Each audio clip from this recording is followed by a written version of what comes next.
One Christmas, I took my kids to the mall to pick their own gifts.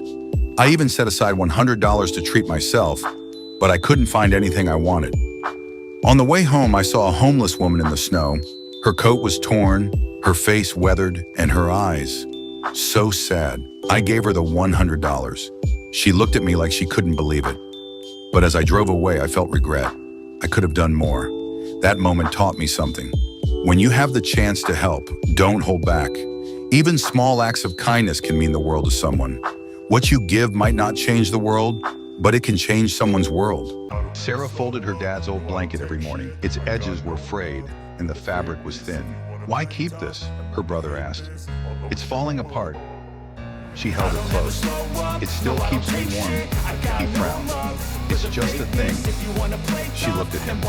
"Maybe, but it's the only thing that still smells like home." That night, he found her crying into the blanket. Without a word, he sat beside her, pulling out their dad's old sweater. Even worn things carry warmth. Sometimes it's not the blanket, but the love it holds that keeps you warm.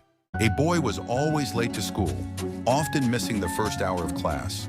One day, the teacher angrily asked, "Why are you always late? You're irresponsible. I'll call your parents." The kids in the class laughed. The boy stayed quiet, not saying a word. This happened every day, and the teacher grew furious. She decided to secretly follow him. To her surprise, he didn't head straight to school. Instead, he stopped at an old bakery. The boy worked there, stacking trays and cleaning counters. After an hour, he collected his pay and left.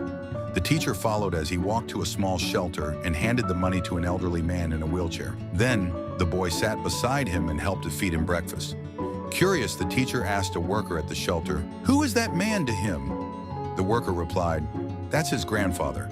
His parents abandoned him, and the boy works every morning to take care of him." The teacher felt ashamed of how she had treated him. The next day, the boy was late again. The kids laughed, but the teacher stopped them. She handed the boy a note and a small bag. He opened it to find food, supplies, and a card signed by all his classmates. The boy was shocked. "Why are you doing this?" he asked. The teacher smiled and said, "Because we care."